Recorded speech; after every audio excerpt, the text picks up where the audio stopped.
Back again for another 7-round NFL mock draft, this time featuring, I got the blue on, the Carolina Panthers. The Carolina Panthers this year are picking at selection number 8 overall. They currently have 9 selections in the 2025 NFL Draft. I'm Cody Carpentier with the Draft Ranking Show every single morning, 7 a.m. Eastern Time, podcast and YouTube. You can go find it everywhere.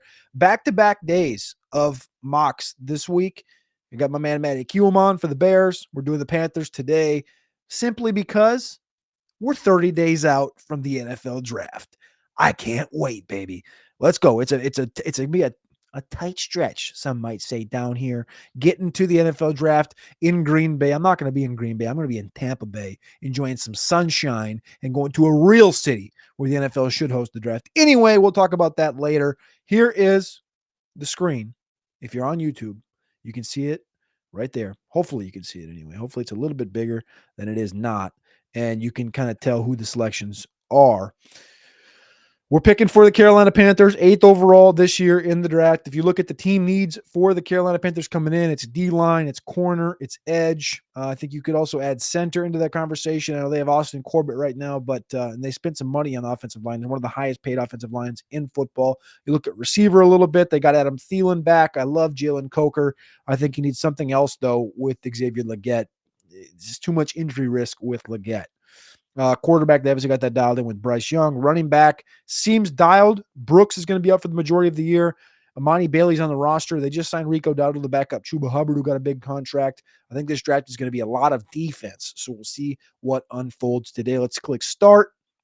We're using the PFF mock draft simulator, and we miss out on Mason Graham. That was one of the names I was looking at. There's also a couple of edge rushers that I'm looking at from Georgia. The draft goes Cam Ward, Travis Hunter, Armand Membu, Ashton Genty, Abdul Carter, Mason Graham to the Raiders, and Jihad Campbell to the Jets. So for the Carolina Panthers here at pick 8, I'm just simply going to do what the biggest conversation is right now. I'm going to go get the Georgia edge rusher or linebacker, I guess is what they're going to have him tabbed at here. But he's more of an edge rusher than anything from Georgia. That's Jalen Walker. Jalen Walker is a maniacal stud. I know there's a couple other names that have been leaked out with the Carolina Panthers. I know there's thought about Tet McMillan. Miss me with it about Ted McMillan in the first round for the Carolina Panthers. So we're going to go ahead and we're going to take Jalen Walker. He's been the biggest rumor here for the Panthers, so we're going to ride with it.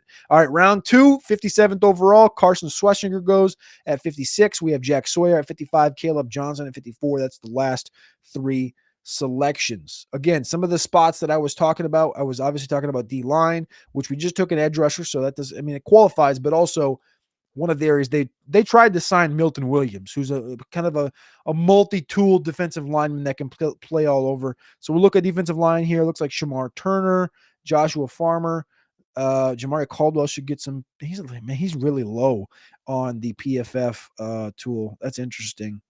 I like Shamar Turner, Joshua Farmer. I don't know if I like them at 57. Let's see what else we got here for needs. We got corner. We could think about corner. I know J.C. Horn just got paid. The top corners available right now. Benjamin Morrison falls here all the way to pick 57. I sort of like that when you think about the Carolina Panthers. Right now, they got Mike Jackson on the opposite side, sort of built the same way as Mike Jackson. I'm going to go ahead and take Benjamin Morrison. I really like that. Ben Morrison dealt with an injury all season long from Notre Dame, but he was previously looked at as a top 10 guy, and all he had was an injury. So unlike Will Johnson, he didn't play bad. He just got hurt. So Will Johnson at pick 57, that's a good value on a cornerback that you're going to put on the opposite side of J.C. Horn. Back up at pick 74. Again, we got a bunch of picks left. We got 7 more picks to go. Please click that like button. Please click subscribe if you are tapped in here on YouTube. All right, let's look elsewhere. Defensive line, what comes available still? Is it going to be CJ West, Vernon Broughton, Deion Walker? I've taken Deion Walker in quite a few drafts on the defensive line. I really love that. I mean, especially when you're looking at the Carolina Panthers, who on their defensive line, they have Derek Brown, who's also kind of like that Milt Williams guy. It's 5-tool defensive lineman, can play left end, can play nose, things like this. They had Bobby Brown from the Rams and Tershawn Wharton from Kansas City. More rotational guys than not. Shy Tuttle also they signed last year. It's a solid group on the interior, but I think you could still use a little bit more juice. However, I'm not sure. I think CJ West definitely has juice from Indiana. He was one of the fastest guys at the NFL Combine this year. Strength, you can go Jordan Phillips. If you want to play for potential, you go Deion Walker. So you know what? Let's play for potential. Who doesn't like potential and upside? And that's Deion Walker potentially having a clean bill of health for the Panthers and coming in here. It's a strong beginning of this draft. If you can start out with Jalen Walker, edge rusher from Georgia. Then you go Ben Morrison to play cornerback opposite of J.C. Horn. And you had Deion Walker. This is a maniacal draft. This is maybe my favorite draft we've done so far. We've done like a dozen of them. You can find them all over on the Draft Rankings YouTube channel. Now we're at pick 111 here, round 4. We have 2 picks within 4 picks of each other. Let's check out the wide receiver position just because. Torrey Horton falls to us here in round 4. Man, this is a guy that I got a really high grade on in this class. 6'2.5", 196 pounds, runs a 4.41, 2-time, should have been 3-time if he didn't get an injury this year with his knee. All Mountain West player, had an offer to jump into the portal last year, didn't do it, stuck strong, got hurt at Colorado State. Man, he had a 100-yard game on 16 catches against Colorado a couple of years ago. Only player since 2020 right now actively in the FBS to have a punt return touchdown in 3 consecutive seasons. Torrey Horton, you're a Carolina Panther in the 4th round here. That's a sick value. All right, what else do we got here for the Carolina Panthers in round 4? We're up again at pick 114. I think you could look at safety for sure. They had Trayvon Moehrig from the Raiders. You know who I really miss? I know this is a couple years ago, but Jeremy Chin, man. I really miss Jeremy Chin on the Carolina Panthers. Offense, we could look at the offensive line. I wonder if Jared Wilson's potentially still available on the interior. He's been able to slip a few times. He's not. Seth McLaughlin from Ohio State, the best available. Willie Lampkin, probably not the answer here in round 4. Dylan Fairchild, I think we could kick the can and maybe get Jake Majors in the 5th round. Let's kick the can on the offensive line. Where do I want to check? Let's go back to corner. I still don't love where corner sits, even though we added Ben Morrison outside of J.C. Horn. Charles Smith-Wade is strong. He's a 5th round pick last year. I really like Elijah Huzzie. I'm going to do it. People are going to yell at me because Charles Smith-Wade's in the roster, but I love Elijah Huzzie. It's a dog. He was at the Shrine Bowl, had a fantastic week, 114. Elijah Huzzie had a great week down there. I love Elijah Huzzie. Pick 140. We got 2 picks here within 6. We got to get cooking. The clock is ticking really fast on us here. Let's go back to center at pick 140. See what's available. Jake Major's still there. Seth McLaughlin's still there. Man, he had a good time at Alabama. I think we could kick it one more. We'll kick it to we might kick it to 163 for interior. Let's check out running back right now. I know they have Chuba and they got Rico. Bashal Tutin's 4.32 speed in round 5.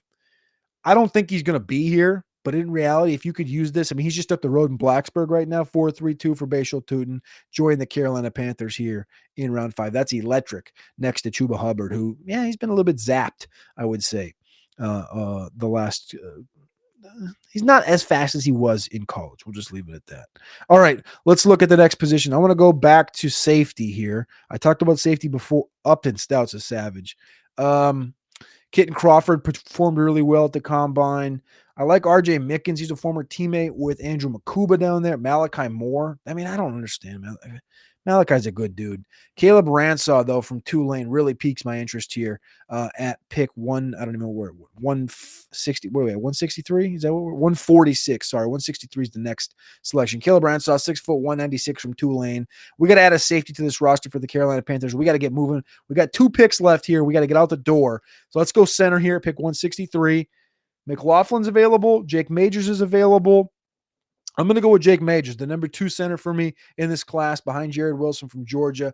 Let's just get a center on this roster. Extremely smart player in Jake Majors from the University of Texas. All right, we filled out this entire roster. The door's wide open on what we could do here. Let's take a scroll and see if we can find a pick that fits maybe something we don't need, but we want. Let's check out receiver one more time. Another receiver wouldn't hurt. Man, LaJonte is an interesting fit in this Carolina Panthers offense. We drafted Torrey Horton. We got Coker. We got Thielen. What about a slot guy that could potentially fill in for Thielen after Thielen departs if Thielen wanted to stay for this year and then walk? Man, Konada's interesting. I don't really love any of these guys to fit that role. Elijah Badger, maybe. Rock Taylor's too big. Kyron Lacey, 7th-round flyer. I might just take LeJohntay. I don't love any of these receivers, if I'm being quite honest with you guys. I know Tommy Tremble's still on the roster, Jatavius Sanders at tight end. What if we just clicked that quarterback button and saw it was there? Nope, let's not do that. That's putrid. Bad idea, Cody. Bad idea. Let's go receiver. Let's go LeJohntay Westerman. This guy's tiny, but I think he's got some pop and some flash and some sizzle, and they need depth in this wide receiver room. Let's go with LeJohntay Wester. All right, we're over the 10-minute mark. I appreciate y'all for tapping in. We got a grade with this one. They gave us an F for Jalen Walker. That's hysterical. Ben Morrison from Notre Dame, Deion Walker in the 3rd from Kentucky, Torrey Horton from Colorado State, Elijah Huzzy from North Carolina, Bajal Tootin in the 5th, Caleb Ransom in the 5th, Jake Majors in the 5th, and LeJohntay Wester to finish this thing out with a B+. The best pick they say we've made today. Love y'all. Appreciate y'all. Deuces.